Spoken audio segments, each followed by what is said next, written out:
Avivamento evangélico na Grã-Bretanha. Mesma coisa, a situação na Inglaterra não era nada boa. Impressionante como a igreja declina rápido. Impressionante como ela pode declinar muito rapidamente, porque na virada do século XVII para o século XVIII, os puritanos estão logo ali. Os puritanos são século XVII. Pois em algum tempo, pouquíssimas gerações, já estava tudo perdido. E a incredulidade, o mundanismo estavam presentes na igreja, fortemente. O estado do país era muito ruim e os historiadores dizem que a Revolução Francesa tinha muito mais chance de acontecer na Inglaterra do que na própria França. Não fosse isso aí, certo? Isso o Dr. Lloyd Jones sempre fala, que foi o avivamento que impediu que houvesse uma Revolução Francesa, no caso seria uma Revolução Inglesa, né? Algo parecido com a Revolução Francesa na Inglaterra. O avivamento ali veio por alguns meios. Um desses meios é, não surpreendentemente, os irmãos morávios. Os irmãos morávios foram para a Inglaterra e eles eram incansáveis. São indivíduos que impactam realmente. É famosa a história do John Wesley atravessando o Oceano Atlântico, tempestade. Ele apavorado, ele era cristão, mas estava apavorado porque ia morrer. E os morávios que estavam com ele na viagem cantavam. E aquilo impressionou ele profundamente. Ele falou, eu sou cristão e eles também. Mas nós não somos iguais. Tem algum problema em mim. Certo? Então os morávios, eles têm um impacto tremendo. Então eles foram importantes para que a Inglaterra fosse alcançada pelo avivamento. Eles pregavam em todo lugar. São indivíduos realmente que chamam a atenção. E, além dos morávios, os metodistas, assim chamados. Ficaram conhecidos como os metodistas. Certo? Hoje existe a igreja metodista, certo? Mas aqui nesse momento, metodistas são alguns indivíduos dentro da igreja anglicana, dentro da igreja da Inglaterra, que são chamados pelos outros de metodistas, certo? E os principais são John Wesley, John e Charles Wesley, irmãos, e George Whitefield. George Whitefield nós vamos falar um pouquinho mais para frente, porque ele é importante tanto na Grã-Bretanha como nos Estados Unidos. Nós vamos falar dele quando a gente falar dos Estados Unidos. Porque talvez lá ele tenha tido mais impacto até do que na própria Grã-Bretanha. Vamos falar um pouquinho dos Wesley. John Wesley era filho de um pastor da igreja anglicana. Samuel e Susana Wesley tinham uma quantidade absurda de filhos, 19 filhos. John é o 15º e Charles é o 18º, certo? Olha, 19 filhos é coisa. A família deles era uma família cristã, decente, correta. A Susana Wesley é considerada um exemplo de cuidado com a família. Mas não tinha ensinado muito aos meninos sobre a graça de Deus. Os meninos aprenderam a se conformar aos princípios da lei de Deus, a serem corretos diante do Senhor, mas não tinham entendido a graça. Esse é o grande ponto do John Wesley. Ele não conhecia a graça de Deus. Em Oxford, eles foram estudar em Oxford, e tanto o John como o Charles, e lá em Oxford eles fundaram o chamado Clube Santo.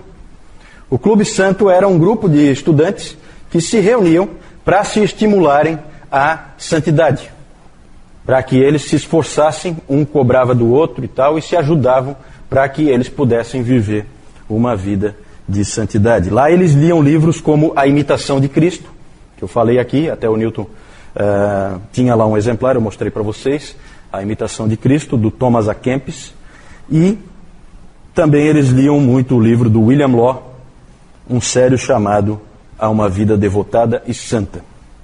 John e Charles acabaram sendo ordenados pastores da igreja anglicana e foram enviados para a Geórgia, nos Estados Unidos, que foi a viagem, né, lá nessa viagem no Atlântico, que houve a tal da situação com os morávios, que eu falei há pouco, certo? O trabalho de John Wesley lá nos Estados Unidos foi um verdadeiro fracasso. Nada deu certo, não conseguiu nada.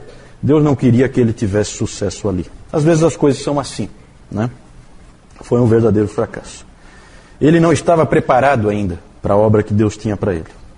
Desse tempo ele disse o seguinte, falando desse tempo, ele disse o seguinte: todo o tempo que passei na Geórgia, eu ficava esmurrando o ar.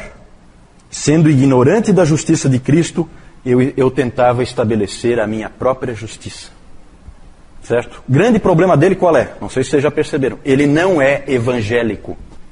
Ele é um indivíduo das obras. Ele crê na Bíblia, ele é ortodoxo, o Clube Santo inteiro, eles eram ortodoxos, eles criam nas verdades bíblicas, mas eles não tinham entendido a graça. Isso é muito comum que cristãos não entendam a graça. Há distorções para todos os lados, e Deus é que acaba abrindo os olhos e fazendo as pessoas entenderem. Como eu disse, Wesley já tinha sido influenciado na viagem pelos morávios, e o interessante é que um dia ele foi a uma reunião de uma sociedade morávia em Londres, na rua Aldersgate, no dia 24 de maio de 1738. Ele foi a essa reunião e lá dentro um daqueles irmãos morávios, né, que os irmãos morávios vocês já podem imaginar, sempre que tem irmãos assim, tem muita pregação leiga. E isso acaba sendo uma força desses grupos. E quando ele entrou, o que estava acontecendo? Um irmão estava lendo Lutero. Olha como é que são as coisas. Ele estava lendo Lutero, comentário de Lutero, a epístola aos Gálatas, né, que Lutero tanto amava. E ouvindo aquela leitura do texto de Lutero, do comentário de Lutero, John Wesley foi então, ele já era cristão, mas ele foi convertido. Né? Tem essas coisas assim. Eles acabam dizendo que ele nasceu numa família cristã, sempre foi cristão. Vocês viram que ele estava no Clube Santo, é um indivíduo extremamente dedicado, mas não tinha entendido a graça. E agora ali ele entendeu ouvindo Lutero, em pleno século XVIII. E aí ele diz assim: eu percebi que agora eu confiava em Cristo, somente em Cristo, para a minha salvação. E uma certeza me foi dada de que Ele removeu meus pecados, até mesmo os meus, e me salvou da lei, do pecado e da morte. Com a conversão, John Wesley se tornou um evangelista vibrante. Um verdadeiro fogo incendiou esse homem. Ele passou a ir para todo lugar pregando o evangelho. Tradicionalmente, na igreja anglicana, você tem ali a sua paróquia, você não pode sair, porque ali no outro lugar já tem a paróquia do outro. Mas ele não respeitava limites, ele ia em todo lugar pregando o evangelho, muitas vezes, inúmeras vezes, ao ar livre. Esses dois caras, John Wesley e George Whitefield, vocês sempre vão ver retratados pregando ao ar livre, porque eles são os grandes pregadores ao ar livre. O George Whitefield foi quem começou e o John Wesley fazia a mesma coisa. Muitas vezes eles por eles serem metodistas, os anglicanos não permitiam que pregasse na igreja. Então eles pegavam lá um caixote, alguma coisa, colocavam, subiam no caixote e pregavam para o povo que vinha ouvi-los. Certo? Mas ninguém segurava, não tinha como segurar. A teologia de John Wesley não era grande coisa, tá? O Dr. Lloyd Jones, nesse livro aqui, ó, depois de fazer esse curso, vocês vão estar bastante bem preparados para lerem esse livro aqui, ó. É um livro que não é muito trivial, mas que é extremamente edificante. Os puritanos, suas origens e seus sucessores. São as palestras do Dr. Lloyd Jones que ele fazia anualmente na Conferência Puritana e na Conferência Westminster depois. E quando ele fala de John Wesley, Lloyd Jones, ele diz que John Wesley era um indivíduo um pouco confuso, um dos mais confusos da história da igreja, né, em termos doutrinários. Ele era um pouco atrapalhado. Com certeza, uma das influências muito fortes nele era da família dele. A família atrapalhava um pouco para que ele pensasse corretamente. Toda a bagagem que ele tinha recebido da família tinha atrapalhado um pouco. Por quê? Porque ele ficou aferrado naquele arminianismo que ele tinha recebido da família. Não vendo que o que ele tinha descoberto sobre a graça não casa com arminianismo. Arminianismo é obras. Certo? Então não fecha. Então era confuso. O Spurgeon foi um pouquinho mais cruel com ele e disse o seguinte: paz para as suas cinzas, mas morte aos seus erros. Porque os grandes erros de John Wesley são os seguintes: o arminianismo é o primeiro, e o segundo, a doutrina esquisitíssima, nunca deu para... Ninguém até hoje acho que entendeu essa doutrina. A doutrina da plena santificação. certo? Era uma doutrina que ele tinha, baseado lá em 1 João, naquele texto de 1 João 3, isso. 1 João 3,6, o que diz lá em 1 João 3,6? Ele pegava esse texto, 1 João 3,6, todo aquele que permanece nele não vive pecando, todo aquele que vive pecando não o viu nem o conheceu. Ele pegou esse texto e isolou o texto, isolou. Né? Todo mundo fala, o próprio Lloyd Jones ele diz, né? O John Wesley escolheu um texto e ignorou todos os outros. Essa é a maneira errada de você ver a doutrina bíblica. Você nunca isola um texto, você pega o ensino bíblico, não o ensino de um versículo, você pega o ensino da Bíblia. É assim que a gente trabalha. É assim que é a maneira certa de você entender a palavra de Deus. Então ali ele realmente exagerou. A doutrina da plena santificação é mais ou menos, tá? A ideia de que num determinado momento você pode ser totalmente santificado e você não peca mais. Isso pode acontecer com você. É isso que ele dizia. Só que aí é interessante, porque daí, quando pediam para ele explicar melhor isso aí ele começava a dizer, não, que você continua tendo tropeços, erros, falhas, enfermidades. Então não dava para entender, ele começou a colocar um monte de exceções. Claro, porque isso aí, evidentemente, não se comprova na prática na vida de ninguém. Certo? Então, nem na dele. Não, ele nunca disse que ele tinha... Né? Ele falava que o John Fletcher tinha sido plenamente santificado. Sobre ele nunca disse isso. É interessante. Mas realmente é uma doutrina esquisita, não dá para negar. Os Wesley escreveram muitos hinos. Charles Wesley é famoso pelos seus hinos, né? O irmão mais novo do John. Ele escreveu só 6.000 hinos. 6.000 hinos. Tá? Charles Wesley. O trabalho, a pregação e a dedicação dos Wesley levou à formação de um grupo chamado os Metodistas. Eles tinham o hábito de formar sociedades separadas, em que as pessoas que os ouviam ficavam separadas da grande massa da igreja anglicana. Certo? Essas sociedades metodistas, elas acabaram criando espaço para o surgimento de uma nova denominação. E quando John Wesley, em 1784, já estava velhinho, né? Quanto? 81 anos.